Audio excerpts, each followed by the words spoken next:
তো আমি যখন প্রশ্ন করছি বডি কন্ট্রোল পুরো আল্লাহ মুস্তি হাসিতে ইশারা দিছেন, এটাই সত্য। যেভাবে আপনি ধারণা দিলেন এভাবে পুরা ধারণাটা বুঝায় একটু যদিও খটকার মনে হইতেছে, আসলে বাস্তবতা এটাই। ঠিক না বা ঠিক? পুরা দেহটা আল্লাহর ইশারার আওতাভুক্ত। আপনার প্রমাণ একটুও মানে না। যদি আপনার ইশারা মানতো তাহলে কোটি কোটি টাকার মালিক হঠাৎ ইচ্ছার বাহিরে প্যারালাইসিস হয়ে বছরের বছর বিছানায় পড়ে থাকতো না। ঠিক না বা ঠিক?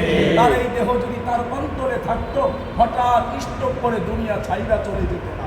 ঠিক না বা ঠিক? এই জন্য খেয়াল করেন, 18,000 মাখলুকাতের ভিতরে মানুষ শ্রেষ্ঠ, এটার কারণ আছে। এই শ্রেষ্ঠ আল্লাহ নিজেই বানাইছে, এটা যেরকম সত্য। এই শ্রেষ্ঠর দাম ধরে রাখার দায়িত্ব আল্লাহ পাক যারটা তার হাতে নসিব করে দিয়েছেন। বলেন সুবহানাল্লাহ। যেটার নাম আকল, তো ব্রেন সঠিক থাকার নাম মানুষ। যার ব্রেন ঠিক নাই আমরা তাকে পাগল বলি। যে হাইওয়ে রোডের ভিতরে গাড়ির সামনে দিয়ে দৌড় মারে ও পুরা পাগল। তো আপনি তো ভালো মন্দ বুঝবার ক্ষমতা আল্লাহ তাআলা আপনার নসিব করলেন, সব কিছু বুঝতে পারেন।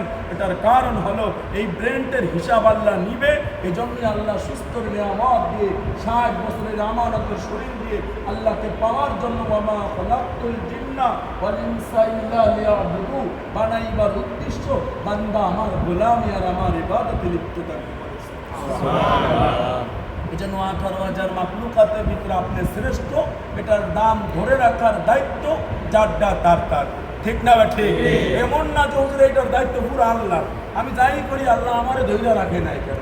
বিষয়টা কিন্তু এরকম না। আকল আছে বিদায়ী 10টা 11টার পরে মসজিদের গেট লক হয়ে যাবে। ঠিক না?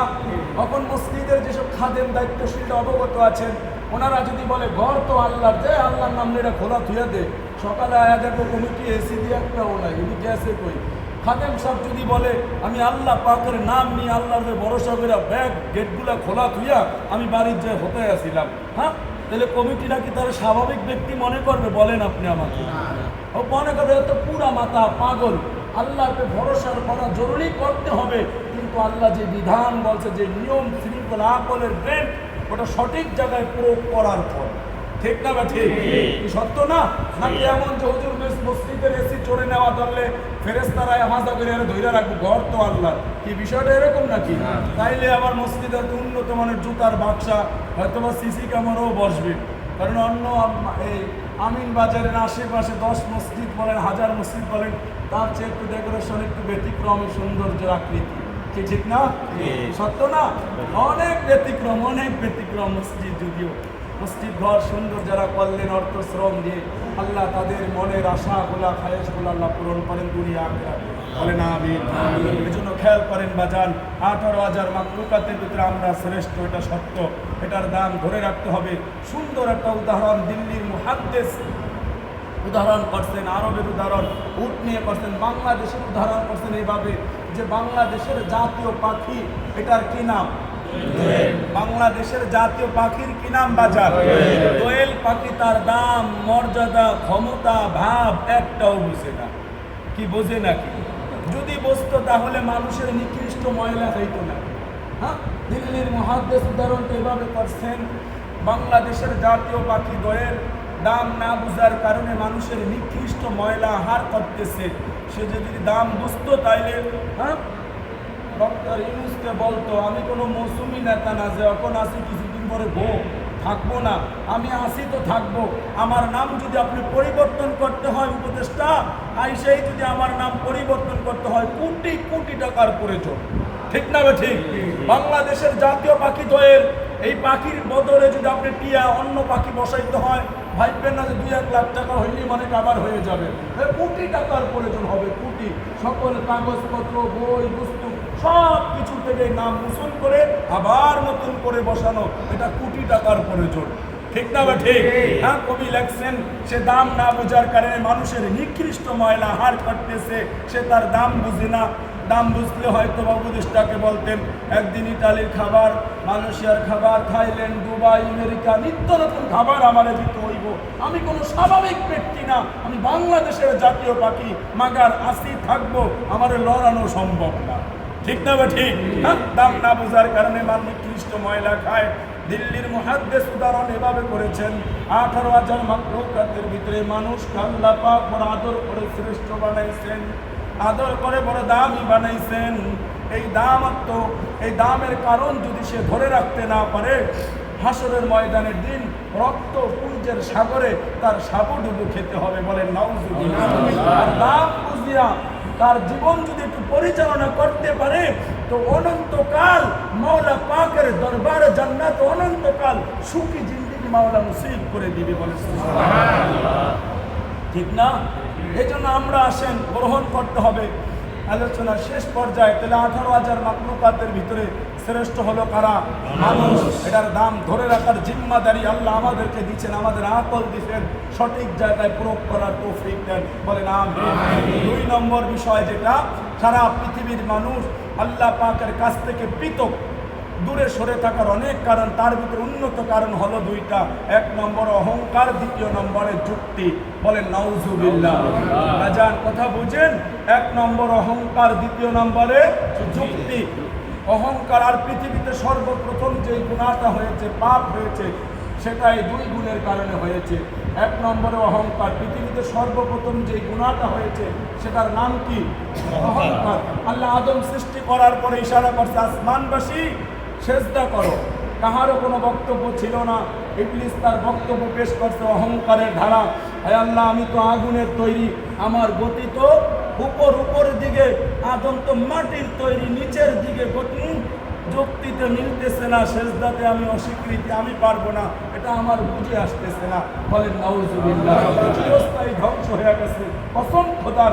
আজকে বহু মুসলমান ভাবতেছে আমি যদি এই বয়সে আমার নামাজের 4টা সূরা হয় না, এটা যদি ইমাম সাহেবের কাছে গিয়ে বলি কেমন দেখা যায়, খারাপ লাগবে, ঠিক না ঠিক?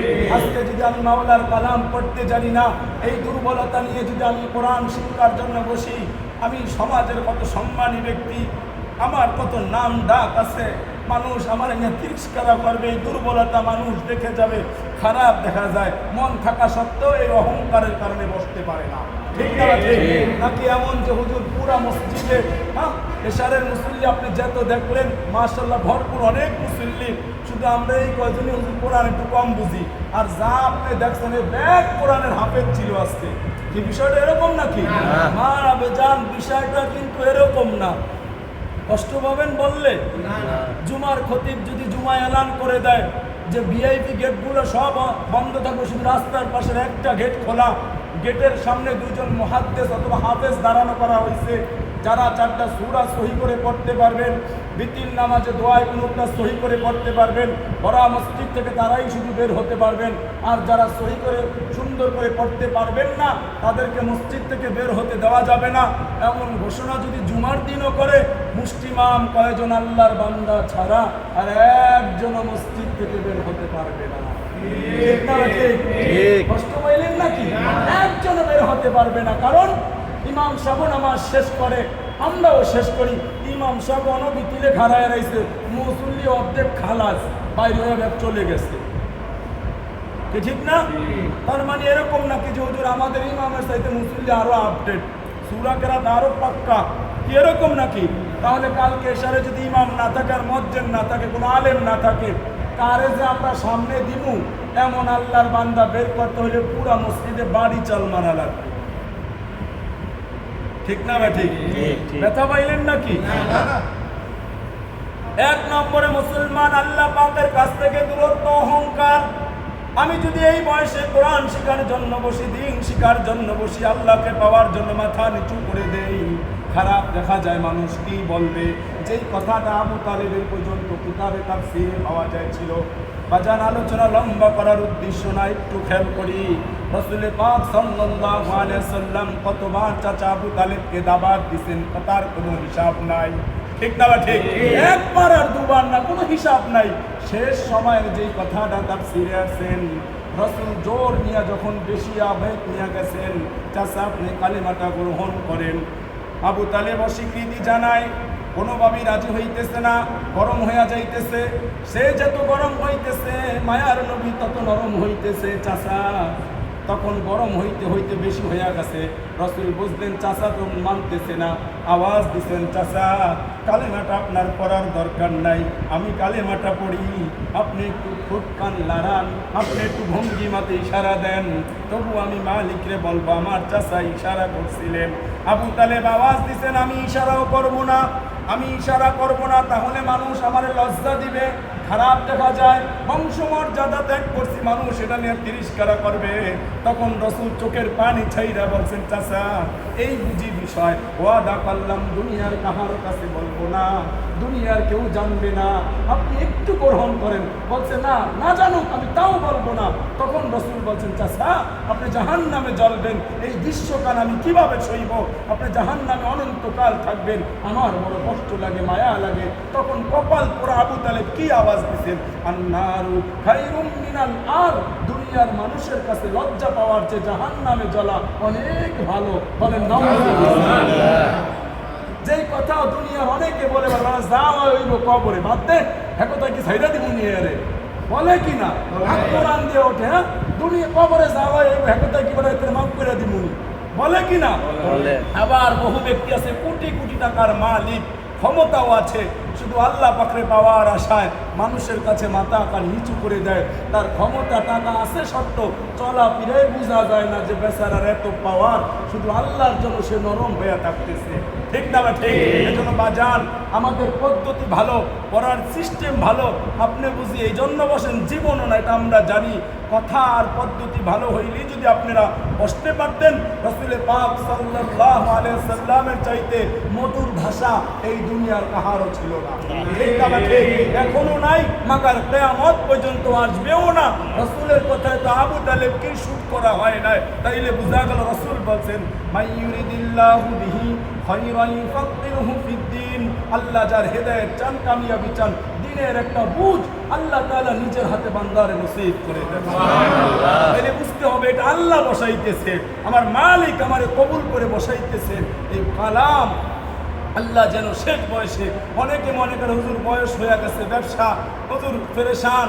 আমি সব সময় সব জায়গায় বলি, হুজুর আমার মাথার অনেক চাপ, হুজুর আমার অনেক, আপনারা দাওয়াত দিলে অনেকে বলে বাইরে আমার দোকানটা পুরা খালি, আমি একা, হ্যাঁ বাইসার দোকানও কিন্তু একা, হ্যাঁ আমি জানি তো, দেখেছি। সর্বপ্রথম এই মসজিদ অনুমতির জন্য আমি বাজানের সাথে কথা বলেছি, এই ক্লাসের জন্য উনি শ্রম দিয়েছেন, চেষ্টা করেছেন, ইশারা করেছেন, তার ইশারার মাধ্যমে আজকে এই পরিবেশ ওখানে কায়েম হয়ে এলো, তাদের ইশারা চেষ্টার বরকতে মসজিদ এত সুন্দর হলো।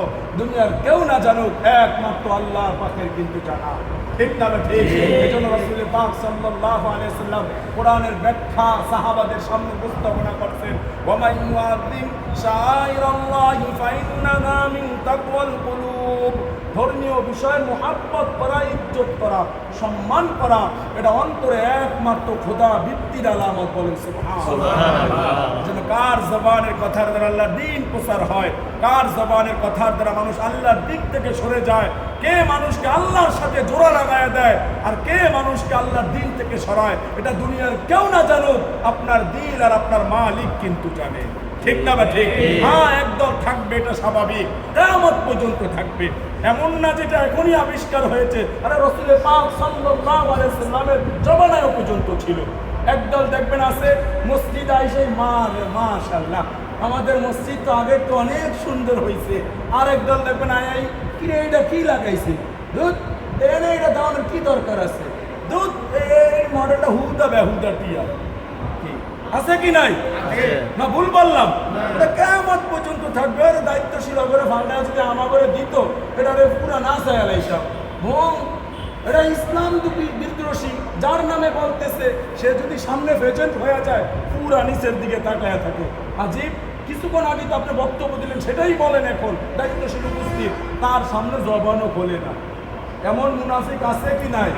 ইসলামের যুগে এগুলা থাকবে।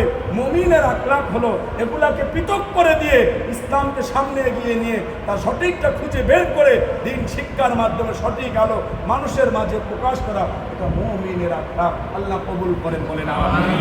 এজন্য অনেক বৃদ্ধ যুবক মনে করতে পারে যে আমি কোরআন পারি না, আমার ব্যবসা, আমি যেই কথাটা ছিলাম, আমার মাথার নিয়ে অনেক চাপ। নাই রে ভাই, আমি বসতাম, আমার অনেক প্রেশার।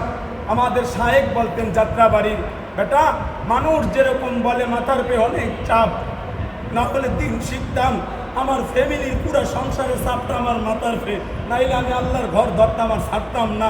একবার যদি মুসলমান একটু ভাবতো আমার মাথার পে যেরকম সংসারের চাপ, তা আমি বেহুশ হয়ে গেলাম, আমার মাথার পে তো আমার আল্লাহ বসা, আমার মাথার পে তো আমার মালিক, আমার মাথার পে তো আমার মালিক আছে, হিসাব দেখতেছে, হিসাব মিলাবে, সেদিন মালিকের দরবার সামনে কি জবাব দিব। এতটুকু বুঝ যদি আসতো, কেউ দুনিয়ার ব্যস্ততার দোহাই দিয়ে আল্লাহর পাকের হুকুম থেকে সরে যেত না। ঠিক না? এজন্য আমাদের যত চাপ থাকুক আল্লাহকে ভোলা যাবে না ইনশাআল্লাহ। পাক এই কথাগুলোর উপরে আমল করার তৌফিক দেন, বলেন আমিন। দুইটা বিষয় আলোচনা করব বলেছিলাম, শেষ হুজুর কোথায় মনে করায় দেন, স্মরণ করায় দেয়। এক, 18,000 মাখলুকাতের ভিতরে আমরাই শ্রেষ্ঠ, এটার দাম ধরে রাখার দায়িত্ব আল্লাহ আমাদেরকে দিয়েছে। ঠিক না ভাই? ঠিক। হ্যাঁ, সারা পৃথিবীর ভিতরে সর্বপ্রথম যে পাপ আর গুনাহ হয়েছে অহংকার এবং যুক্তির ধারা। অহংকার দেখাইয়া আল্লাহ পাকের কাছ থেকে দূরে সরা যাবে না। অহংকার দমন কইরা মাটি হয়ে মানুষের কাছে দিন শিকার জন্য নরম হয়ে যেতে হবে ইনশাআল্লাহ। ইনশাআল্লাহ। কষ্ট পাইলেন কেউ? আল্লাহ মানবার তৌফিক দেন, বলেন আমিন। এজন্য জানার কোনো দাম নাই, প্রথমে বলছি মানার গুণ না থাকলে। ঠিক না বা ঠিক? এজন্য আসেন শেষ কথাটার দ্বারা আলোচনা শেষ পর্যায়ে চলে আসছে। আমরা অনেক সময় বলি যে ভয়ানক একটা বিষয়, খুব ভয়ানক একটা বিষয় আমরা স্বাভাবিক করে নিচ্ছি, বড় আফসোসের বিষয়। কঠিন একটা বিষয় আপনি স্বাভাবিক বানায়া দিলেন। কুল্লু নাফসিন যায়কাতুল মাউত, মানুষ বলে মানুষ মরণশীল, এটা সবাই আমরা বলি। ঠিক না বা ঠিক? খেয়াল করেন বাজান, আফসোসের বিষয় হলো এটা তো আপনি কবিতা বানায়া লাইছেন। শরীয়তে এটাকে কবিতা বলে নাই, কোরআনে তো এটাকে কবিতা আসে নাই, তাফসীরের ভিতরে এটাকে কবিতা বলে নাই। কবিতা বোঝেন নাই মনে হয়। আমরা অনেক সময় জানাজায় যাই, আমার হাতের দিয়ে একটু খেয়াল করেন, আমরা অনেক সময় জানাজা করতে যাই না। বড় ব্যক্তিদের জানাজা হয়তো বড় মাঠে হয়, 1000, 10,000, 2000 মানুষ হয় না। অনেকে দেখা যায় হাতের মধ্যে বিড়ি, বেড়া মানুষ তো মরণশীল, একজন মরতো ওই চেয়ারম্যানে মরে গেছে। কি ঠিক না? ঠিক। হাঁটতে হাঁটতে কয় জানাজা তো আধা ঘন্টা আছে, একটু সাকান আইসেন, যেমন ভাইয়া বল সাকান, জানাজা তো দেরি আছে, বল 10 মিনিট দেরি আছে, বল। স্বাভাবিক, কবিতা বানায় নিস, এটা স্বাভাবিক, এটা কোনো পেরেশানি না। কি ঠিক না? ঠিক। কি ব্যথা পাইলেন নাকি? এত স্বাভাবিক নাকি? শেষ কথাটা শোনেন। পয়গম্বর দাউদ আলাইহিস সালামের সাথে আসমানের ফেরেশতা মালাকুল মউতের সাথে বন্ধুত্ব ছিল। তাফসীরে লেখেন ইতিমধ্যে আসতেন, সব সময় আসতেন। যখনই আজরাইল আলাইহিস সালাম আসতেন, পয়গম্বর দাউদ আলাইহিস সালাম জিজ্ঞাসা করতে, বন্ধু সাক্ষাতের জন্য আসছেন না আমাকে নিতে আসতেন? তখনই আওয়াজ দিতেন, আযায়রান আও কাবিজান, সাক্ষাৎ, সাক্ষাতের জন্য আসছি। আবার যখন আসতেন পয়গম্বর দাউদ আলাইহিস সালাম জিজ্ঞাসা করতো যে বন্ধু তুমি তো আসো ঠিকই, তোমার কাজ তো নেওয়া, তোমার কাজ কি নেওয়া, তুমি তো নিবা আমাকে, আযায়রান আও কাবিজান, নিতে আসতো, তুমি কি আমাকে নিতে আসতো? মানে নিতে তো বুঝতে পারছেন, রুহু আলাকুল মউত আওয়াজ দিতেন যায়রান, সাক্ষাৎ। হঠাৎ একদিন আওয়াজ করছে, বন্ধু তুমি তো সব সময় আসো, এক এক দিন এক এক রূপ নিয়ে আসো, তোমার আসল রূপকান কেমন আমার একটু দেখাও, তোমার আসল রূপকান কেমন আমাকে একটু দেখাও, দেখাও। তো বন্ধু আওয়াজ দিচ্ছেন, মালাকুল মউত আওয়াজ দেন, বন্ধু এটা আপনি দেখা সামলাইতে পারবেন না, ওটা দেখা আপনার দরকার নাই। হয় না, আমি একটু দেখাবো, দেখবো। তা মালিক তো নিষেধ করছে আসল রূপ যেন যার তার কাছে প্রয়োগ না হয়ে যায়, না আমার একটু দেখাও, ইশারা আছে, দেখাইয়া দাও। মালাকুল মউত সাথে সাথে তার রূপ নিয়ে আকৃতি নিয়ে সামনে আসা ধরতে, তাফসীরে নাকি পুরো ভেজেন হয় নাই, হালকা রূপটা যখনই নেওয়া শুরু হয়ে গেছে, ওই দৃশ্য দেখাই পয়গম্বর দাউদ আলাইহিস সালাম কাজ বেহুশ হয়ে জমিনে শেষ কইরা গেছে। বলেন না সুবহানাল্লাহ। খেয়াল করেন, মালাকুল মউত আওয়াজ দিচ্ছেন, মালিক পয়গম্বরের হুঁশ ফিরিয়ে দেন, না হলে কিয়ামত হয়ে যাবে। পয়গম্বর হুঁশ ফিরে পাবে না। আল্লাহ পাক যখন হুঁশ ফিরিয়ে দিচ্ছেন, কলিজার টুকরা বৃদ্ধ বাজালের উঁচু মানের সম্মানিত ব্যক্তিরা হুঁশ ফিরাইবার সাথে সাথে মালাকুল মউত যখন ইশারার পরে হুঁশ ফিরা পাইলেন পয়গম্বর দাউদ, চেহারা নাই, ছায়ার আকৃতি, জিজ্ঞাসা করে কথা বলে না পয়গম্বর দাউদ, ঘাম বের হইতেছে। মালাকুল মউত আওয়াজ দিছেন, বন্ধু কেমন দেখলেন, কি অবস্থা, বেহুশ হইয়া পড়ে গেলেন, পুরা দেহ কান্ত দেখাইতে পারলাম না। কেমন দেখলেন? তাফসীরে লেখেন পয়গম্বর দাউদ আওয়াজ দিছেন, কিসের জাহান্নাম, কিসের সাজা, কিছুর দরকার নাই। একজন জাহান্নামীর জন্য তোমার চেহারা কালি যথেষ্ট। বলেন নাউজুবিল্লাহ। আরে মৃত্যু কি এত সহজ নাকি? আপনি যেরকম ভাবতেছেন 60 বছর ঘুমান, 15 দিনও ঘুমামু, এত সহজ? মৃত্যু যদি এত সহজ হইতো, কেউ কেউ মৃত্যুর সময় পেটসাপ পায়খানা পর্যন্ত করে দেয়, ঠিক না ঠিক? কাহারো কাহারো মৃত্যুর সময় টানা রব ছিঁড়ে যাচ্ছে, কাহারো কাহারো মৃত্যুর সময় চোখ উল্টায় সাদা বর্ণ হয়ে যাচ্ছে। এটার কারণ কি? রুহু যেতে চায় না, ধামকা ধামার আওয়াজের ধারা এই পুরা দৃশ্য হয়ে যায়। বলেন নাউজুবিল্লাহ। আর কাহারো কাহারো মৃত্যু মানুষ দেখে বলে মানুষটা মরছে, লাগে তাকায়া রইছে, ঠিক না ঠিক? আর মরছে ঠিকই, ওর হাসি কান দেখছেন কেমন হাসি ফুইটা গেছে, কি ঠিক না? এটার কারণ হলো মুমিনের মৃত্যু বড় শান্তিওয়ালা হয়, জান্নাত চোখের সামনে বাসানো হয়। আল্লাহ শেষ বয়সে কোরআনের উসিলায় এরকম মৃত্যু আল্লাহ আমাদের উপহার করে দেন। সকলে বলে আমিন। আল্লাহ তাআলা আমাদেরকে সকল কথাগুলোকে আমল করবার তৌফিক দেন। আল্লাহ তাআলা আমাদেরকে শেষ বয়সে কোরআনের জন্য বসছি। এই কোরআন এমন একটা বাণী যেটা রাসূল পাক সাল্লাল্লাহু আলাইহি ওয়াসাল্লাম বলেছেন, হাসরের ময়দানে দিন রোজার কোরআন আল্লাহ পাকের দরবারে সুপারিশ করবে। শুধু তাই না, রাসূল বলেন সাহাবারা সুখী জীবন চাও তাহলে আগে মাওলা পাকের পরিবার হয়ে যাও। হ্যাঁ, সাহাবারা বলেন ইয়া রাসূলুল্লাহ, জি হ্যাঁ সুখী জীবন চাই, কিভাবে হবে পরিবার? তখন রাসূল বলেন আহলুল কোরআনি হুম আহলুল্লাহি ওয়া খাসসা, আহলে কোরআনগণ মালিকের পরিবার, মালিকের কাছে খাস ব্যক্তি হিসাবে চিহ্নিত। বলেন সুবহানাল্লাহ। শুধু তাই নাকি, রাসূল বলেন আফদালুল ইবাদাতি তিলাওয়াতুল কোরআন, নফল ইবাদতের ভিতরে সবচেয়ে উত্তম আর শ্রেষ্ঠ বান্দার জবানে মালিকের কালাম তেলাওয়াত। বলেন সুবহানাল্লাহ। আল্লাহ যেন আমাদেরকে সেই সুযোগ কবুল করে। ব্যবসায়িক ভাইরা, বিদ্যু পাটনা বাজানরা, দাড়িওয়ালারা, কোরআন সহজ এই কারিওয়ানার দ্বারা সারা বাংলাদেশে 26টার মতো বয়স্ক শিক্ষা চালু।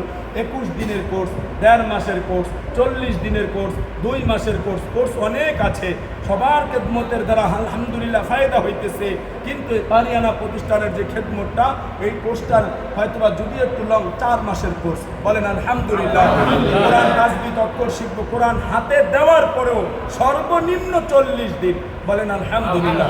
কোরআন হাতে পাবেন অনেক প্রতিষ্ঠানের আপনাদের আশেপাশে। এক মসজিদে আমি অনুমতির জন্য গিয়েছি পরশু, তা আমার কানে আওয়াজ, হুজুর কোরআন শিকার মাধ্যমে কোরআন দেওয়ার পরে তো বেশি দিন মেহান্নত হয় নাই, ছাত্রীরা কম শিখছে, একটু বেশি হলে। তা আমি বুঝাই দিলাম 40 দিনের কম যদি একটু বেশি দিলে ফায়দা বেশি, কিন্তু আপনারা এখানে সর্বনিম্ন 40 দিন কোরআন হাতে নেওয়ার পরেই পাবেন। বলেন আলহামদুলিল্লাহ। আল্লাহ যেন শেষ বয়সের এই পুঁজি আর এই কামাইকে আমার দুনিয়া আখিরাতের নাজাতের উসিলা, শান্তির আসিলা আল্লাহ কবুল করেন। দুল কোরআন দিয়ে আবার দুনিয়ার শান্তি, আবার হেডা কি? দুনিয়ার শান্তির লেগে ওই 1 নম্বর টাকার ব্যবসা। কি এটা? তাফসীরে আছে এটা না। ব্যবসা কি মানুষকে ধনী বানায়? আমি সব সময় বলি কি বাজানরা ধনী বানায়? বহু ব্যক্তি আছে এই বড় ব্যবসা, ছোট্ট একটা ব্যবসা করে উঠতে আজকে লক্ষ কোটি টাকার মালিক হয়ে গেছে, ঠিক না ঠিক? আবার বহু ব্যক্তি আছে এই বড় ব্যবসায় মায়ের খায়া কর্মচারী দিয়া ব্যবসায়ীরা মালায়ও গেছে, যাবে না, লোকসান হয়। যার কাছে বিক্রি করছে সে এই ব্যবসাটা নিয়ে আজকে শিল্পপতি হিসাবে এই সমাজে পরিচিত, ঠিক না বা ঠিক? প্রবাস মানুষকে ধনী বানায় না, ধনী বানায় আল্লাহ। হাজারো প্রবাসী আছে 10 বছর 20 বছর প্রবাস করে দেশে এসে রিক্সা চালায়, নাই অভাব নাই। হাজারো ব্যক্তি আছে, আসেন আরো কাছের থেকে আসেন, কিতাবে যেভাবে আসছে আপনার শিক্ষা, বড় বড় ডিগ্রি অর্জন করার সার্টিফিকেট আপনার আছে, বা জান এই সার্টিফিকেট আপনাকে ইজ্জত দেয় নাই, আপনাকে চাকরি দেয় নাই। যদি এই শিক্ষার এই সার্টিফিকেটটা আপনাকে চাকরি দিত, এর চেয়ে বহু বড় বড় সার্টিফিকেটওয়ালারা পাগল হয়ে অনেকে আছে ল্যাংটা হয়ে ঢাকা শহর করে, ঠিক না বা ঠিক? বুঝতে হবে এটা ছিল উসিলা, আর আমার মালিক আমারে কবুল কইরা ইজ্জতের চেয়ারে বসাইছে, সমাজের সম্মানী চেয়ারে বসাইছে, সম্মানী একটা জব করার তৌফিক আমার মাওলাই নসিব করছে, ঠিক না বা ঠিক? আসেন শেষ কথা হলো আল্লাহ দেওয়া জবান যাক আমি কোরআন নাজিলের মাসে মধুর সুরে কোরআন পড়তে পারি। আল্লাহ যেন আমাদেরকে সেই তৌফিক আর নসিব করে দেন, বলে না। সারা বাংলাদেশে যত পদ্ধতি কোর্স দিনের খেদমত, এক এক কৌশলে, কেউ মাদ্রাসার লাইনে, এক একজন আলেম মসজিদের লাইনে, কেউ বক্তার লাইনে, উভয়টাই খেদমত, ঠিক না বা ঠিক? যে যে লাইনে যাইতেছে, আবার ভাববেন না